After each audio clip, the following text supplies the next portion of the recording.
From the Arabian Nights comes the story of the blind Baba Abdalla.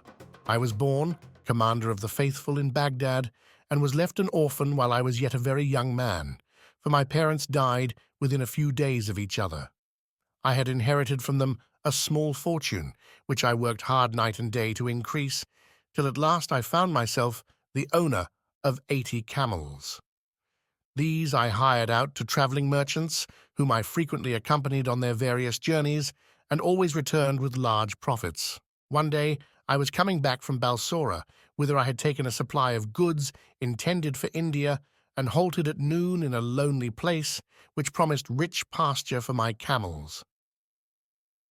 I was resting in the shade under a tree when a dervish going on foot towards Balsora sat down by my side, and I inquired whence he had come and to what place he was going. We soon made friends, and after we had asked each other the usual questions, we produced the food we had with us and satisfied our hunger.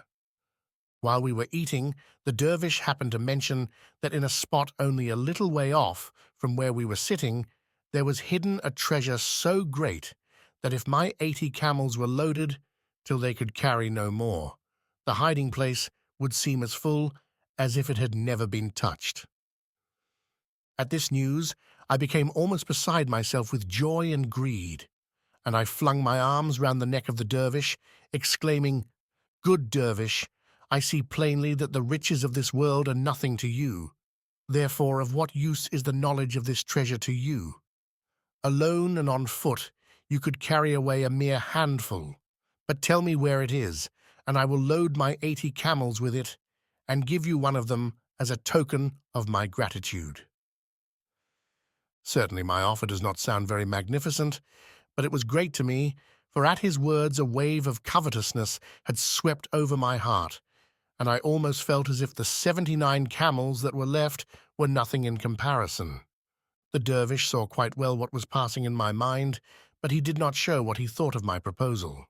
"My brother," he answered quietly, "you know as well as I do that you are behaving unjustly.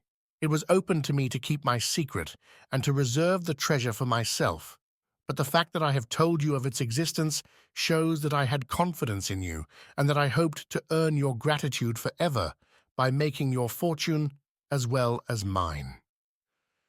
But before I reveal to you the secret of the treasure, you must swear that, after we have loaded the camels with as much as they can carry, you will give half to me and let us go our own ways.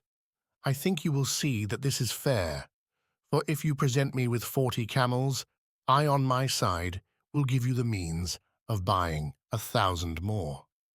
I could not, of course, deny that what the dervish said was perfectly reasonable, but in spite of that, the thought that the dervish would be as rich as I was unbearable to me. Still, there was no use in discussing the matter, and I had to accept his conditions or bewail to the end of my life the loss of immense wealth. So I collected my camels, and we set out together under the guidance of the dervish. After walking some time, we reached what looked like a valley, but with such a narrow entrance that my camels could only pass one by one.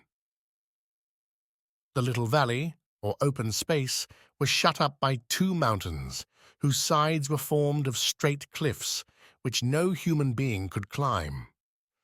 When we were exactly between these mountains, the dervish stopped. "Make your camels lie down in this open space," he said, "so that we can easily load them. Then we will go to the treasure." I did what I was bid, and rejoined the dervish, whom I found trying to kindle a fire out of some dry wood. As soon as it was alight, he threw on it a handful of perfumes, and pronounced a few words that I did not understand, and immediately a thick column of smoke rose high into the air. He separated the smoke into 2 columns, and then I saw a rock, which stood like a pillar between the 2 mountains, slowly open, and a splendid palace appear within. But, commander of the faithful, the love of gold had taken such possession of my heart that I could not even stop to examine the riches, but fell upon the first pile of gold within my reach and began to heap it into a sack that I had brought with me. The dervish likewise set to work, But I soon noticed that he confined himself to collecting precious stones, and I felt I should be wise to follow his example. At length, the camels were loaded with as much as they could carry, and nothing remained but to seal up the treasure and go our ways. Before, however, this was done, the dervish went up to a great golden vase, beautifully chased, and took from it a small wooden box, which he hid in the bosom of his dress, merely saying that it contained a special kind of ointment. Then he once more kindled the fire, threw on the perfume, and murmured the unknown spell, and the rock closed, and stood whole as before. The next thing was to divide the camels and to charge them with the treasure, after which we each took command of our own and marched out of the valley till we reached the place in the high road where the routes diverge, and then we parted, the dervish going towards Balsora and I to Baghdad.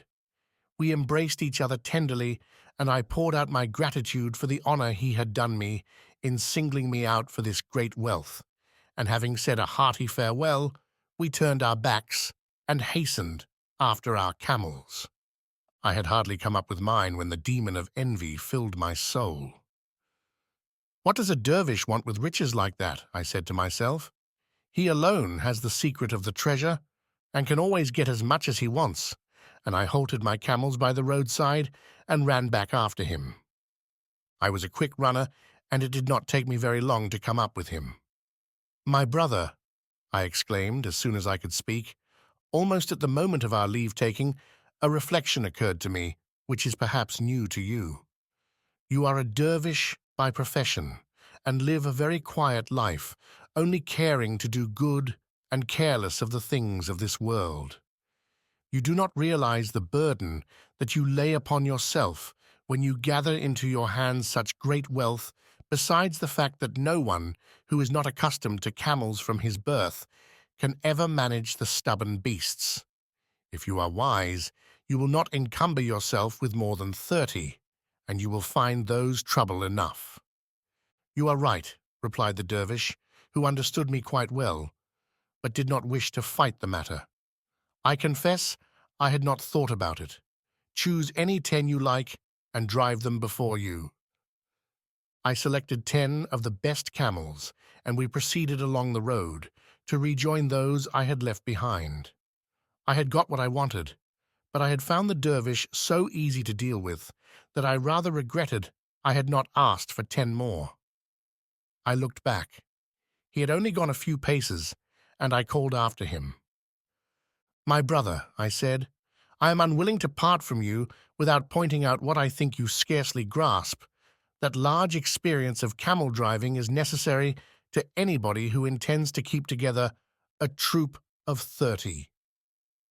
In your own interest, I feel sure you would be much happier if you entrusted 10 more of them to me, for with my practice, it is all one to me if I take 2 or 100. As before, the dervish made no difficulties, and I drove off my 10 camels in triumph, only leaving him with 20 for his share. I had now 60, and anyone might have imagined that I should be content. But, commander of the faithful, there is a proverb that says, "The more one has, the more one wants." So it was with me. I could not rest as long as one solitary camel remained to the dervish, and returning to him I redoubled my prayers and embraces and promises of eternal gratitude till the last 20 were in my hands. "Make a good use of them, my brother," said the holy man. "Remember, riches sometimes have wings if we keep them for ourselves, and the poor are at our gates expressly that we may help them." My eyes were so blinded by gold that I paid no heed to his wise counsel, and only looked about for something else to grasp. Suddenly, I remembered the little box of ointment that the dervish had hidden, and which most likely contained a treasure more precious than all the rest. Giving him one last embrace, I observed accidentally, "What are you going to do with that little box of ointment? It seems hardly worth taking with you. You might as well let me have it. And really, a dervish who has given up the world has no need of ointment." Oh, if he had only refused my request, But then, supposing he had, I should have got possession of it by force, so great was the madness that had laid hold upon me. However, far from refusing it, the dervish at once held it out, saying gracefully, "Take it, my friend, and if there is anything else I can do to make you happy, you must let me know." Directly the box was in my hands, I wrenched off the cover. "As you are so kind," I said, "tell me, I pray you, what are the virtues of this ointment?" "They are most curious and interesting," replied the dervish. "If you apply a little of it to your left eye, you will behold in an instant all the treasures hidden in the bowels of the earth. But beware, lest you touch your right eye with it, or your sight will be destroyed forever." His words excited my curiosity to the highest pitch. "Make trial on me, I implore you," I cried, holding out the box to the dervish. "You will know how to do it better than I. I am burning with impatience to test its charms." The dervish took the box I had extended to him, and bidding me shut my left eye, touched it gently with the ointment.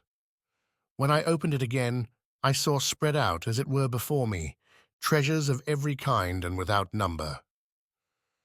But as all this time I had been obliged to keep my right eye closed, which was very fatiguing, I begged the dervish to apply the ointment to that eye also. "If you insist upon it, I will do it," answered the dervish, "but you must remember what I told you just now, that if it touches your right eye, you will become blind on the spot." Unluckily, in spite of my having proved the truth of the dervish's words in so many instances, I was firmly convinced that he was now keeping concealed from me some hidden and precious virtue of the ointment. So I turned a deaf ear to all he said. "My brother," I replied, smiling, "I see you are joking. It is not natural that the same ointment should have two such exactly opposite effects." "It is true all the same," answered the dervish, "and it would be well for you if you believed my word."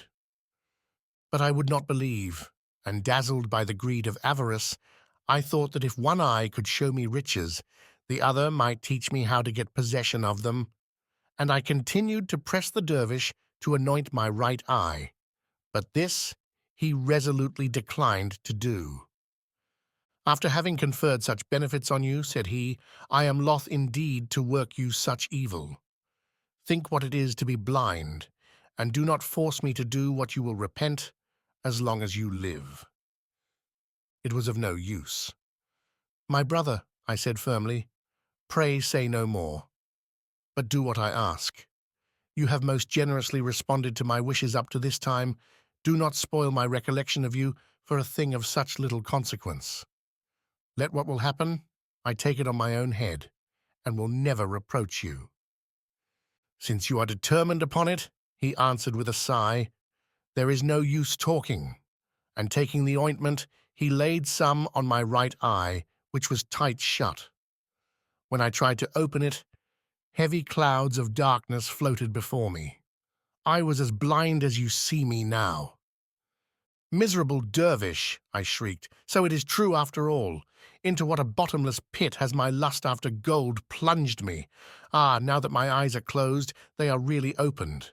I know that all my sufferings are caused by myself alone. But, good brother, you, who are so kind and charitable, and know the secrets of such vast learning, have you nothing that will give me back my sight?"